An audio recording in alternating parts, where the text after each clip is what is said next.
Hello, જાગૃત આવાજમાં તમારું સ્વાગત છે. મારું નામ છે ચિંતન અખાણી. આજે એક હું એવો ટોપિક લઈને આવ્યો છું કે ભાઈ ગુજકેટ એક્ઝામ હોય કે તમારી બોર્ડની એક્ઝામ હોય, તુક્કો એમસીક્યુમાં મારવો તો કેવી રીતે મારવાનો. જો ભાઈ, આ તુક્કો મારવાની જે વાત છે એ હું એટલે કરી રહ્યો છું બીકોઝ સામ દામ દંડ ભેદ ગમે તે રીતે આપણે સ્કોર કરવાનો છે. બીકોઝ તમારું જે રિઝલ્ટ આવશે એ રિઝલ્ટ જ ના બેઝ પર તમને એડમિશન મળવાનું છે. તમે રિઝલ્ટ કેવી રીતે લાયા, શું લાયા, એનાથી કોઈ લેવા દેવા હશે નહીં. તો જો આપણે તુક્કા મારવાથી આપણને 1-2 માર્કનો પણ ફાયદો થતો હોય તો મારા મુજબ તમારે તુક્કો મારવો જોઈએ. બટ ક્યારે મારવો જોઈએ, શું કરવું જોઈએ, કેવી રીતે મારવો જોઈએ, એ બધી વસ્તુ જે છે હું આજના વિડીયોમાં ડિસ્કસ કરવાનો છું. અને બેટા આપણે ફ્રી ઓફ કોસ્ટ ગુજકેટની અને બોર્ડની પ્રિપેરેશન ચાલુ કરાવેલી છે. જો તમારે બેટા વોટ્સએપ ગ્રુપમાં જોડાવાનું બાકી હોય તો ડિસ્ક્રિપ્શન બોક્સમાં વોટ્સએપ ગ્રુપની લિંક છે, એમાં જોડાઈ જજો. એકવાર જોડાઈ ગયા હોય તો બીજી વાર જોડાવાની જરૂર નથી. ઠીક છે, ખાસ જોડાજો બીકોઝ એના પછી આખી જે એડમિશન પ્રોસિજર જે છે એમાં પણ તમને લોકોને ગાઈડન્સ આપવામાં આવશે. એટલે એના પછી JEEની પણ ગાઈડન્સ, JEE મેન્સની પ્રિપેરેશન અને બીજી ઘણી બધી વસ્તુઓ જે છે એ ચેનલ પર આવવાની છે. તો મિસ ના કરતા. વોટ્સએપ ગ્રુપમાં જોડાવાનું બાકી હોય તો ફટાફટ જોડાઈ જજો. ઓકે, ચલો પહેલા બેટા આપણે ગુજકેટ એક્ઝામની વાત કરશું કે ગુજકેટમાં તો બેટા નેગેટિવ માર્કિંગ છે, એ વસ્તુ યાદ રાખજો. તો પણ તુક્કો કેવી રીતે મારાય, નેગેટિવ માર્કિંગમાં પણ તમે તુક્કો કેવી રીતે મારી શકો છો. હું પોતે મેથ્સનો ટીચર છું એટલે એ હિસાબે હું તમને લોકોને ગાઈડ કરીશ. ઓકે, જો ગુજકેટની અંદર નેગેટિવ માર્કિંગ છે પહેલી વસ્તુ. હવે જે આ નેગેટિવ માર્કિંગ જે છે એને ધ્યાનમાં રાખીને હું તમને એક આઈડિયા આપવા માંગુ છું. બરાબર, નેગેટિવ માર્કિંગ કેટલું છે? નેગેટિવ માર્કિંગ છે -0.25. એટલે કે તમે જો એક MCQ ખોટો લખો તો તમારો -0.25 થઈ જાય. હવે ફોર એક્ઝામ્પલ તમારી પાસે, તમે લોકો પાસે તમને 5 એવા MCQ છે જેનો તમને આન્સર ખબર નથી. ફોર એક્ઝામ્પલ એક MCQ 1, 2, 3, 4, 5. હવે ફોર એક્ઝામ્પલ પહેલા નેગેટિવ માર્કિંગ શું છે તમને સમજાવી દઉં બેટા. તો નેગેટિવ માર્કિંગમાં ફોર એક્ઝામ્પલ તમારો પહેલો સાચો પડ્યો, સેકન્ડ સાચો પડ્યો, થર્ડ સાચો પડ્યો, ફોર્થ સાચો પડ્યો અને પાંચમો સાચો પડ્યો. રાઈટ? અને તો તમે લોકોના 5 માર્ક થયા. પણ જો પાંચમો ખોટો પડી જાય છે, પાંચમો ખોટો પડી જાય છે તો આનો તો 1 માર્ક છે જ, આનો 1 માર્ક, આનો 1 માર્ક, આનો 1 માર્ક, આનો -0.25 થઈ જાય. તો 1, 2, 3, 4 અને 4 -0.25 તો 3.75 તમારા માર્ક્સ ગણાય. જો પાંચમો તમારો ખોટો પડે તો. અને જો તમે પાંચમો એટેમ્પ્ટ કરતા જ નથી તો આનો 1 માર્ક, આનો 1 માર્ક, આનો 1 માર્ક, આનો 1 માર્ક ને આના 0 માર્ક, તો તમારા માર્ક્સ થાય 4. જો 5 આવડતા હોય તો 5 સાચા પડે તો 5 માર્ક. 5 માંથી કોઈ 4 જ આવડે છે, તમે એક છોડી દો છો, એક છોડી દો તો એનો 0 માર્ક, ટોટલ 4 માર્ક થાય. 5 માં તમને એક નથી આવડતું, તમે ગપ્પુ માર્યું છે અને ખોટો પડી ગયો તો -0.25 તો 3.75 માર્ક્સ તમારા થશે. રાઈટ? તો આવી રીતે આખી જે છે બેટા નેગેટિવ માર્કિંગ જે છે એ થતું હોય છે. નેગેટિવ માર્કિંગ કેવી રીતે થયું તમને આઈ થિંક સો કે તમને લોકોને ક્લિયર થઈ ગયું હશે. હવે તુક્કો કેવી રીતે મારવો અને ક્યારે મારવો. ફોર એક્ઝામ્પલ મેથ્સનું પેપર છે, આપણે એવું માનીને ચાલીએ. આ બધી વસ્તુ દરેક પેપરમાં લાગુ પડે. મેથ્સનું પેપર છે બેટા. હવે આ જે મેથ્સનું પેપર છે આખું ધ્યાનથી તમે સમજો. સાયન્ટિફિકલી, મેથેમેટિકલી તમને સમજાઈશ કે આ ક્યારે તમને હેલ્પફુલ થઈ શકે. હવે મેથ્સનું પેપર છે તો મેથ્સમાં ટોટલ 40 ક્વેશ્ચન છે, 40 MCQ છે. દરેક ક્વેશ્ચન, દરેક પેપરમાં, દરેક સબ્જેક્ટમાં બેટા 40 MCQ હોય છે. ઓકે, તો આ 40 MCQ માંથી ફોર એક્ઝામ્પલ તમને લોકોને 30 MCQ કન્ફર્મ છે કે 30 MCQ તમારા કન્ફર્મ થઈ ગયા કે આપણને આવડે જ છે. 30 MCQ તમને આવડે જ છે એવું કન્ફર્મ થઈ ગયું.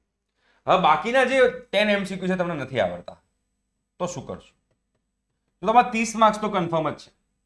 હવે તમે 30 માર્ક્સ જે છે એ 30 માર્ક્સ ધ્યાનથી સમજજો. 30 માર્ક્સ જે છે એ તમારા આવી ગયા બીકોઝ તમે કન્ફર્મ છે. હવે બાકીના જે 10 માર્ક્સ જે છે તમને નથી આવડતું અને તમે એટેમ્પ્ટ કરતા જ નથી તો તમારા મેથ્સમાં કેટલા માર્ક્સ આવશે? 30 marks out of 40 marks. Right? પણ જો તમે 10 MCQ માં તુક્કો મારો અને એ 10 MCQ માં તુક્કો મારો અને એમાં જો તમારા માર્ક્સ તમારા ઇન્ક્રીઝ થઈ ગયા, જો રિસ્ક પણ છે, હું એવું નથી કહેતો કે રિસ્ક નથી, બટ સમજવાની વસ્તુ એ છે કે રિસ્કના ચાન્સીસ ઓછા છે પણ છે. ઓકે, ફોર એક્ઝામ્પલ તમારે અહીંયા આગળ 10 MCQ તમને આવડતા નથી. હવે અહીંયા તમે 10 MCQ તમને નથી આવડતા તો તમારે કરવાનું શું છે તમને કહી દઉં. 10 MCQ તમને નથી આવડતા, ધારો કે 1, 2, 3 એને 5 પાર્ટના 2 પાર્ટમાં ડિવાઈડ કરી નાખો. જે 10 MCQ નથી આવડતા એને 5 2 પાર્ટમાં ડિવાઈડ કરી દો. હવે ફોર એક્ઝામ્પલ ધારો કે આ પહેલો 5 નો સ્લોટ છે, આ પહેલા 5 નો લોટ છે, એમાં ગમે તે એક આન્સર ફિક્સ કરી નાખો. B કાં તો C કાં તો D કાં તો A. ફોર એક્ઝામ્પલ તમે બી સિલેક્ટ કરો છો અને બધામાં બી બી બી બી બી લખી નાખો છો અને આની અંદર for example C C C C અને સી કરી નાખો છો. આપણને ખબર નથી, તમે તુક્કો મારી રહ્યા છો. તો હવે જુઓ, આ 5 MCQ છે. આ 5 MCQ માં ફોર એક્ઝામ્પલ તમારે આ ખોટો પડ્યો, આ ખોટો પડ્યો, આ ખોટો પડ્યો, આ ખોટો પડ્યો, આ ખોટો પડ્યો, એવું માની લઈએ કે 5 MCQ તમારા ખોટા પડ્યા. જો 5 MCQ ખોટા પડે છે તો આના તમારા -1.25 થાય અને આ 5 MCQ ખોટા પડે છે તો -1.25 થાય. જો 10 MCQ તમારા નથી આવડતા તો -1.25 -1.25 તો -2.5 થાય. તો જો આ 10 MCQ ખોટા પડ્યા તો તમારા જે 30 માર્ક્સ આવવાના હતા એ 30 માર્ક્સમાંથી -2.5 થાય, તમારા માર્ક્સ આવે 27.5. જો તમે બધા તુક્કા મારા તમારા ખોટા પડ્યા તો પણ ફોર એક્ઝામ્પલ આ 5 માંથી ગમે તે એકનો આન્સર બી નીકળ્યો. ફોર એક્ઝામ્પલ આ 5મો જે છે એનો એક્ઝામ બી નીકળ્યો અને આમાંથી બધું ખોટું નીકળ્યું એવું માની લઈએ. આમાંથી કોઈ એક નીકળ્યો અને આમાંથી બધા ખોટા નીકળ્યા તો શું થશે? તો આનો -0.25, આના -0.25, આના -0.25, આના -0.25 અને આનો 1 માર્ક. તો આ પ્લસ આ પ્લસ આ પ્લસ આ પ્લસ કરીએ તો -1 થાય. આ -1 થાય પણ એક તમારો સાચો પડી ગયો છે તો +1 થાય. તો ફાઇનલી તમને આમાં કોઈ નફો કોઈ નુકસાન નથી અને આમાં 5 ખોટા નીકળી ગયા તો તમારા -1.25 થાય અને -1.25 થયો તો તમારે પેલા 30 માર્ક્સ જે હતા એ 30 માર્ક્સમાં -1 કરો, બરોબર છે? -1.25 તમે આની અંદર કરશો તો 30 માંથી -1.25 કરો તો તમારો લગભગ 38.75 થાય. સોરી 28.75 થાય. એટલે કે 10 MCQ જે છે 10 MCQ 10 ખોટા પડે, તમને 30 આવડે છે, એ 30 તમે લખ્યા 30 માર્ક્સ આપણે કન્સિડર કરી લીધા, બાકીના 10 ખોટા પડે તો તમારા 27.5 થાય. 10 માંથી 9 ખોટા પડે તો તમારા 28.75 થાય. એક તમારો સાચો પડ્યો, બાકી તમારા બધા ખોટા પડ્યા. બટ જેવી રીતે અહીંયા ફોર એક્ઝામ્પલ અહીંયા તમારો એક સાચો પડ્યો અને અહીંયા પણ જે તમે સી સી સી સી કર્યા છે એમાં પણ તમારે સપોઝ એક સાચો પડ્યો તો નો નફો નો નુકસાન છે. તો 0 0 તો તમારે 30 છે 30 ના 30 જ રહેશે, બીકોઝ અહીંયા પણ તમારે +1 થશે અને અહીંયા પણ તમારે +1 થશે.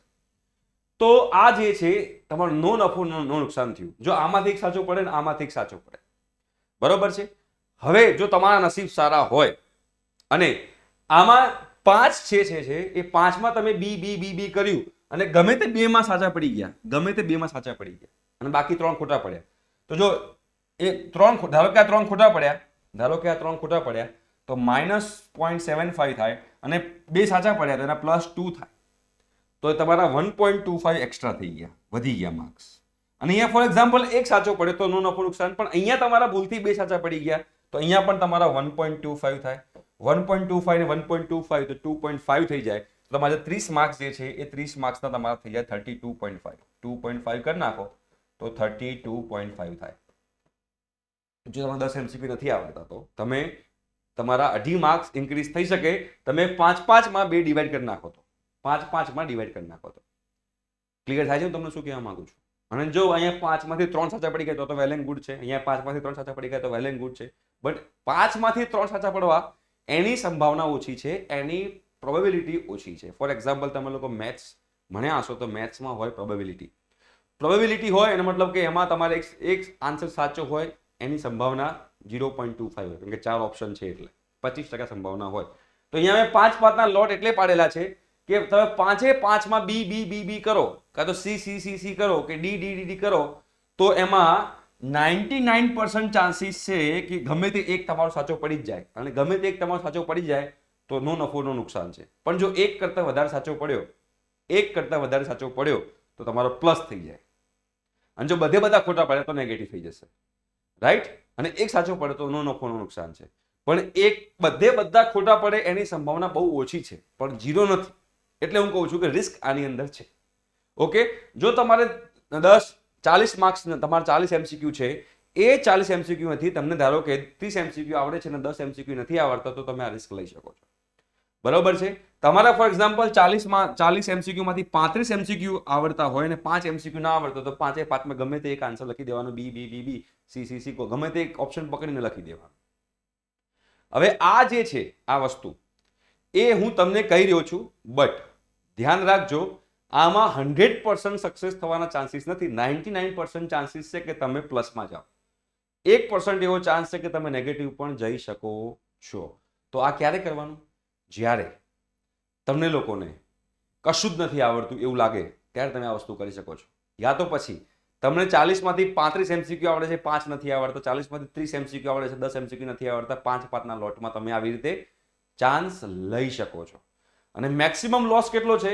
મેક્સિમમ લોસ તમે ધારો કે 10 MCQ નથી આવડતા અને 5 લોટમાં 5 સેમ આન્સર લખો છો તો મેક્સિમમ લોસ છે -0.25 નો અને મેક્સિમમ પ્રોફિટ છે તમને +0.25 નો. તમે આ બંનેની વચ્ચે તમે રમશો. આ -2.5 થી ઓછું થવાનું નથી કોઈ દિવસ, કંઈ -3 -4 નહીં થાય. +0.25 થી વધારે થવાના ચાન્સીસ છે. તમારા નસીબ બહુ જ સારા નીકળ્યા અને 5 માંથી 4 નો આન્સર બી નીકળ્યો તો તમે નસીબદાર કહેવાઓ. બટ +0.25 થી -0.25 ની વચ્ચે તમે રમશો અને એમાં -0.25 થવાના ચાન્સીસ ઘણા ઓછા છે. આ થવાના ચાન્સીસ થોડા વધારે છે આપણે પ્રોબેબિલિટીના હિસાબે જોવા જઈએ તો. તો આ રીતે તમારે જો ગુજકેટની અંદર તુક્કો મારવો હોય તો તમે લોકો તુક્કો મારી શકો છો, રાઈટ. તુક્કો મારતા પહેલા એકવાર તમને એ પણ સજેશન આપીશ કે ધારો કે તમે 10 MCQ નથી આવડતા અને આજુબાજુમાં તમારો કોઈ ફ્રેન્ડ હોય અને એને કંઈ આવડતું હોય તો તમે પહેલા એને પૂછી લેવાનું અને જો એને પણ ના આવડતું હોય તો તુક્કો મારવાની વાત કરવાની. બરોબર છે. આ વસ્તુ તમે લોકો ધ્યાન રાખજો. પણ હા, એક વસ્તુ કન્ફર્મ હોવી જોઈએ કે જે તમને 30 MCQ આવડે છે એ 30 MCQ તમારા 110% સાચા હોવા જોઈએ. પછી એમાં બી તમને ઢચુપચું હોય તો પછી આમાં તકલીફ પડી જશે, તો પછી વધારે નેગેટિવ થશે, રાઈટ. તો તમે લોકો આવી રીતે બેટા ગુજકેટની એક્ઝામમાં તુક્કો મારી શકો છો. બોર્ડની એક્ઝામ હોય તો બોર્ડની એક્ઝામમાં તો તમારે તુક્કો મારવાનો જ, બીકોઝ બોર્ડની એક્ઝામમાં 50 MCQ છે અને નેગેટિવ માર્કિંગ છે નહીં. અને નેગેટિવ માર્કિંગ ના હોય તો તમે લોકો તુક્કો મારી શકો છો. બટ ગુજકેટની એક્ઝામમાં તમે જો 10 MCQ નથી આવડતા, 10 ગણીને ચાલી રહ્યો છું, 10 MCQ નથી આવડતા તો તમે -10 તમે ગપ્પુ મારો છો તો -0.25 થી લઈને +2.25 સુધીમાં તમે લોકો રમી શકો છો, રાઈટ. ક્લિયર થાય છે? આઈ હોપ સો કે તમને લોકોને ક્લિયર થઈ ગયું હશે.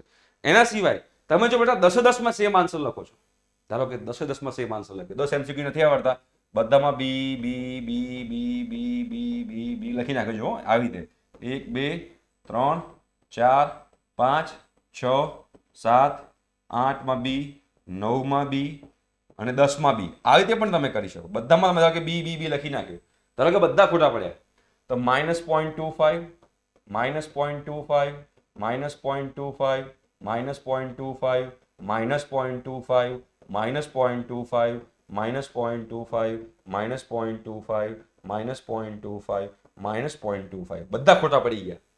તો અહીંયા આગળ જુઓ તો આનો આ 4 નો થઈને -1 થાય, આ 4 નો થઈને -1 થાય અને આ 2 નો થઈને -0.5 થાય. ટોટલ તમારા -0.25 થયા. જો મેક્સિમમ તમારે -0.25 થી તમે આગળ થાય જ નહીં. પણ 10 માં તમે બી લખો છો, સપોઝ બે હું તો બે જ કહું છું, વધારે નહીં, બે તમારા સાચા પડી ગયા. 10 તમારા બી લખ્યા છે, એમાં બે ધારો કે સાચા પડી ગયા, ધારો કે નીચેના બે તમારા આ સાચા પડી ગયા તો આનો 1 માર્ક, આનો 1 માર્ક. તો દેખો આના 4 નો -1, આ 4 નો -1 તો -2 થયા અને નીચેના બે સાચા પડી ગયા તો +2 થયા. તો -2 + 2 તમારો નો નફો નો નુકસાન થઈને ઉભું રહે. 10 માં બી લખો છો, ખાલી 2 માં 20% ચાન્સીસ, 20% તમારા બી નીકળવા જોઈએ.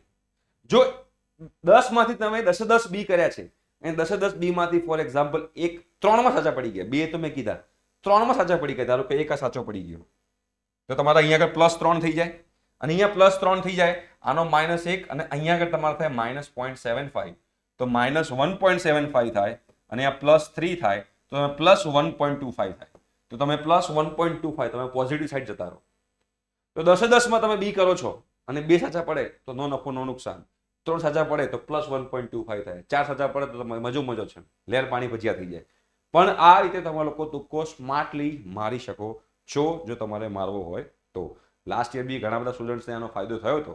તમારે જો આ વસ્તુનો યુઝ કરવો હોય તો તમે કરી શકો છો. બટ ડિસ્ક્લેમર આપી દઉં છું કે આ રિસ્ક તમારા ઉપર છે. આઈડિયા હું તમને આપી રહ્યો છું, આઈડિયાને ઇમ્પ્લિમેન્ટ કરવું ના કરવું એ હું તમારી પર છોડી રહ્યો છું.